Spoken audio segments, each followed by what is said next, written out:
করে থাকে। সেই রবিউল আউয়াল মাসে আমরা উপস্থিত হয়েছি, যে মাসে রাসূল করিম সাল্লাল্লাহু আলাইহি সাল্লামের আগমন ঘটেছিল। ভাইরা, রাসূল করিম সাল্লাল্লাহু আলাইহি সাল্লাম যে সময় এসেছিলেন সেই সময়টার নাম হলো আইয়ামে জাহিলিয়াতের যুগ, বর্বরতার যুগ, অন্ধকার যুগ, নোংরা, এক কথায় বলা যায় মানুষ কুকর্মে নিয়োজিত ছিল। এরকম একটা সময় আল্লাহ রাব্বুল আলামিন আমার আপনার নবীকে প্রেরণ করেছেন। জাহিলি যুগ বলতে যে যুগে মানুষ মদ পান করত, কিসে? মানুষের মাথার খুলি অর্থাৎ কল্লা কেটে দিয়ে মাথার খুলিতে শরাব পান করত। যে যুগে মানুষ উলঙ্গ অবস্থায় কাবা শরীফ তওয়াফ করত, যে যুগে কাবায় ৩৬০টি মূর্তি ছিল, যে যুগে নারীদেরকে জীবিত অবস্থায় পুঁতে দেওয়া হতো আর মনে করা হতো নারীর অভিশাপ, মনে করা হতো নারীরা ভোগের সামগ্রী, তাই তাদেরকে ভোগের জন্য রাখা হতো এবং নারীদেরকে পুঁতে দেওয়া হতো জীবিত অবস্থায়। যে যুগে একটা মানুষ আর একটা মানুষের রক্ত পিপাসু করার জন্য যদি কোনো মানুষ তাকে আঘাত করে, যতক্ষণ পর্যন্ত তার প্রতিশোধ গ্রহণ না করবে ততক্ষণ সে ক্ষান্ত হতো না। এরকম একটা সময় জাহিলি যুগ, বর্বরতার যুগ, অন্ধকার যুগ, যে যুগে পুরুষে পুরুষে মেলামেশা করত, এরকম একটা সময় আল্লাহ রাব্বুল আলামিন আমার আপনার নবীকে প্রেরণ করেছেন। একটু জোরে বলুন না সুবহানাল্লাহ। রাসূল করিম সাল্লাল্লাহু আলাইহি সাল্লাম ধরা এসেছেন। আমি আপনাদের কাছে একটু বলি, তিনি ৪০ বছর বয়সে নবুয়ত পেয়েছেন। কত বছর বয়স? একটু জোরে বলে। ৪০ বছর বয়স। তিনি হায়াতে ছিলেন ৬৩ বছর কত মাস? আনুমানিক বলা যায় ৬৩ বছর। তাহলে ৪০ বছর আর ২৩ বছর কত হয় ভাই? একটু জোরে বলে। ৪০ বছর আর ২৩ বছর, এই দুটো যোগ করলে কত হয়? ৬৩ বছর। তাহলে এই ৬৩ বছর মাত্র ২৩ বছর তিনি ইসলামের দাওয়াত দিয়েছেন। দুয়ারে দুয়ারে গিয়ে তিনি ইসলামের দাওয়াত দিয়েছেন। যে যুগে মানুষ নোংরা কাজে নিয়োজিত ছিল, রাসূল করিম সাল্লাল্লাহু আলাইহি সাল্লাম আল্লাহ বললেন, হাবিব ইয়া আইয়ুহান নাস, হে মানব সকলেরা, কুলু লা ইলাহা ইল্লাল্লাহ তুফলিহুন, তোমরা বলো আল্লাহ ছাড়া কোনো মাবুদ নাই।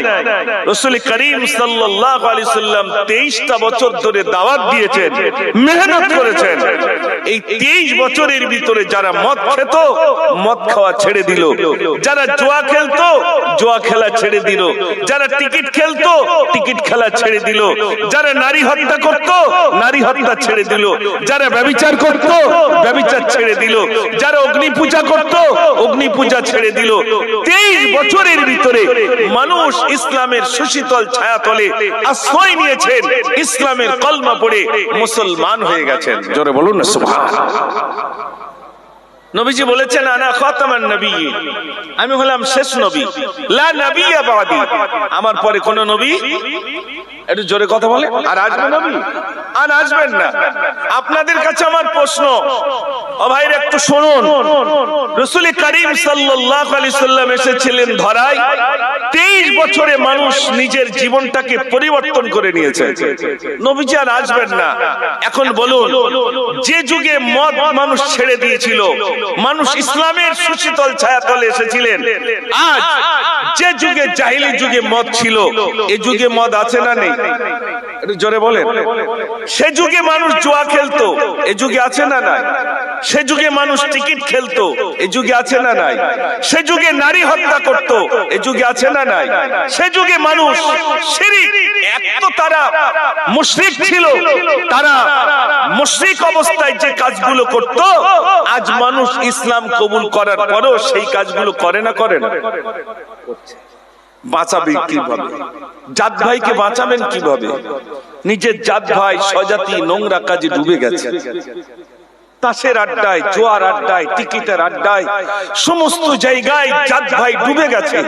বাঁচাবেন কিভাবে? চলে যান বসিরহাট জেলে, জেলে যদি 400 জেলে যদি 400 মানুষ থাকে, 400-র ভিতরে গণনা করে দেখা যাচ্ছে 300 মুসলমান। বসিরহাট থানায় চলে যান, বসিরহাট থানায় যদি লকাবের ভিতরে 10 জন বন্দী থাকে, 8 জন মুসলমান। ঠিক বলছি না ভুল বলছি ভাই? আপনি কোর্টে চলে যান, সেখানে দেখুন কত মুসলমান ওই কোর্ট চত্বরে তারা রয়েছে, নিজের কেস নিয়ে, জমি জায়গা বিভিন্ন কিছু নিয়ে তারা পেরেশানিতে রয়েছে। ভাইরা, এই পেরেশানি কেন? আমরা দিন থেকে মাহরুম হয়ে গেছি, আল্লাহকে ভুলে গেছি, নামাজ ছেড়ে দিয়েছি, আল্লাহর হুকুম লঙ্ঘন করেছি, রাসূলের সুন্নাহগুলো নিজের জীবন থেকে ছেড়েছি বলে পদে পদে আমরা বিপদগ্রস্ত হচ্ছি না ভাই?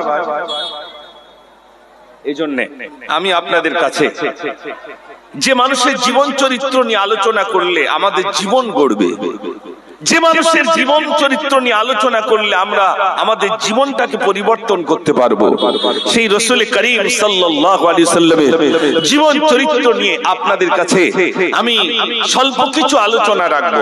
এজন্য আমি সকলের কাছে আগে একবার তাকবীর ধ্বনি দিয়ে দেখি আওয়াজ কেমন হয়। নারে তাকবীর, সবাই মিলে দেন নারে তাকবীর। বিশ্বনবী দিবস, বিশ্বনবী দিবস, নারে তাকবীর। মাশাআল্লাহ, আমরা যে কজনে আছি আলহামদুলিল্লাহ, একটু প্রাণ ভরে মহব্বতে রাসূলের শানে একটু উচ্চ আওয়াজে সবাই মহব্বতে একটু দরুদ পড়ুন। আল্লাহুম্মা সাল্লি আলা, সবাই পড়ে, মাওলানা মুহাম্মদ ওয়া আলা আলিহি মদিনার মাটি যদি পাই রাসূলুল্লাহ, সুরমা করে দেব বারবার। মদিনার মাটি যদি পাই রাসূলুল্লাহ, সুরমা করে দেব বারবার। যদি যেতে লাগি পাই সোনার মদিনায়, দিও দেখা স্বপ্নে ও গো রাসূলুল্লাহ, সুরমা করে দেব বারবার। মদিনার মাটি যদি পাই রাসূলুল্লাহ, সুরমা করে দেব বারবার। আল্লাহুম্মা সাল্লি আলা, সবাই পড়ে, মাওলানা মুহাম্মদ ওয়া আলা আলি সাইয়্যিদিনা সাল্লাল্লাহু আলাইহি সাল্লাম। ভাইরা, আজ আমি আপনাদের কাছে আলোচনা রাখবো সরকারে দো আলম জনাবে মুহাম্মদুর রাসূলুল্লাহ সাল্লাল্লাহু আলাইহি সাল্লাম সম্পর্কে। জানার জীবন চরিত্র নিয়ে আলোচনা করলে আমাদের জীবন গড়বে, জানার আলোচনা শুনলে সওয়াব হবে, জানার চরিত্র নিয়ে গবেষণা আলোচনা করলে আমাদের দিলে ঈমান মজবুত হবে। একটু জোরে বলুন না সুবহানাল্লাহ। আল্লাহ রাব্বুল আলামিন যুগে যুগে নবী প্রেরণ করেছেন, আল্লাহ রাব্বুল আলামিন যুগে যুগে নবী প্রেরণ করেছেন। হযরত আদম আলাইহিস সালাতু ওয়াস সালাম থেকে বিশ্ব নবী সাল্লাল্লাহু আলাইহি সাল্লাম পর্যন্ত অগণিত নবী রাসূল আল্লাহ রাব্বুল আলামিন দুনিয়ার বুকে প্রেরণ করেছেন। বিশ্ব নবী সাল্লাল্লাহু আলাইহি সাল্লাম তারা এসেছেন, শুনেন, বিশ্ব নবী সাল্লাল্লাহু আলাইহি সাল্লাম জিবরিল আমিনকে জিজ্ঞাসা করলেন, এ জিবরিল আমিন, তোমার বয়স কত? জিবরিল আমিন বললেন, ইয়া রাসূলুল্লাহ, আমার বয়স কত আমি জানি না, তবে পশ্চিম আকাশে একটা তারা দেখতাম, ওই তারাটা আমি একবার নয় দুইবার নয়, বরং আমি ৭২,০০০ বার আমি দেখেছি। যে তারাটি ৭০,০০০ বছর পরে একবার করে ওঠে, ওই তারাটি আমার লাইফে আমি একবার নয় দুইবার নয় ৭২,০০০ বার দেখেছি। আল্লাহর নবী বললেন, জিবরিল, ওই তারাটিকে তুমি দেখতে পাও? জিবরিল বললেন, ইয়া রাসূলুল্লাহ, আমি আর ওই তারাটি দেখতে পাই না। আল্লাহর নবী বললেন, জিবরিল, যে তারাটি তুমি 70,000 বছর পর একবার করে তুমি দেখতে, যে তারাটি তুমি 72,000 বার দেখেছো, ওই তারাটি অন্য কেউ নয়, ওই তারাটি হলাম আমি জনাবে মুহাম্মদুর রাসূলুল্লাহ সাল্লাল্লাহু আলাইহি ওয়াসাল্লাম। জোরে বলুন না সুবহানাল্লাহ। আরে জোরে বলবেন না সুবহানাল্লাহ। সুবহানাল্লাহ বলে লাভ কত জানেন? আমরা তো এগুলো বলতে চাই, সুবহানাল্লাহ, মাশাআল্লাহ, আলহামদুলিল্লাহ, জাযাকাল্লাহ, ইনশাআল্লাহ, এগুলো বলতে হবে না? হবে না? মানুষ ইন্তেকাল করলে কি বলতে হবে, ভালো সংবাদ শুনলে কি বলতে হবে, এগুলো আমরা শিখি না, আলোচনা করি না, কি বলবো না বলবো, শুধু সুবহানাল্লাহ বলে লাভ জানেন? জবরদস্ত আল্লাহর ওলি রাস্তা দিয়ে চলেছে, পাশেই দেখছেন বিরাট একটি কবরস্থান। আল্লাহর ওলি কাশ্মীর ভিতরে দেখেন একজন হাফেজে কোরআন কবরে শুয়ে কোরআন শরীফ তেলাওয়াত করে। তিনি সালাম দিলেন, আসসালামু আলাইকুম, উত্তর চলে এলো ওয়ালাইকুম আসসালাম। আল্লাহর ওলি জিজ্ঞাসা করেন, ও আল্লাহর বান্দা, কতদিন ধরে কোরআন পড়ো? আল্লাহর ওলি কথা শুনে হাফেজে কোরআন বলছে, কতদিন ধরে কোরআন পড়ি জানি না, তবে আমি ইন্তেকালের পরে আল্লাহ রাব্বুল আলামিন আমাকে কোরআন পড়ার জন্য বললেন, তুমি কোরআন পড়ো। আমি কোরআন পড়তেই রইলাম, আমি কোরআন শরীফ পড়তেই রইলাম। আমি একবার নয়, দুইবার নয়, বরং আমি 70,000 খতম পড়েছি।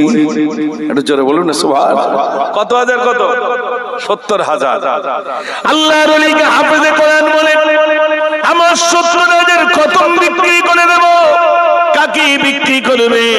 বলছে দুনিয়ায় বেঁচে থাকা বান্দা একবার সুবহানাল্লাহ বলবে, ওই সুবহানাল্লাহর সওয়াবটা যদি আমাকে দিয়ে দেয়, বিনিময়ে আমি তাকে 70,000 খতম দিয়ে দেব।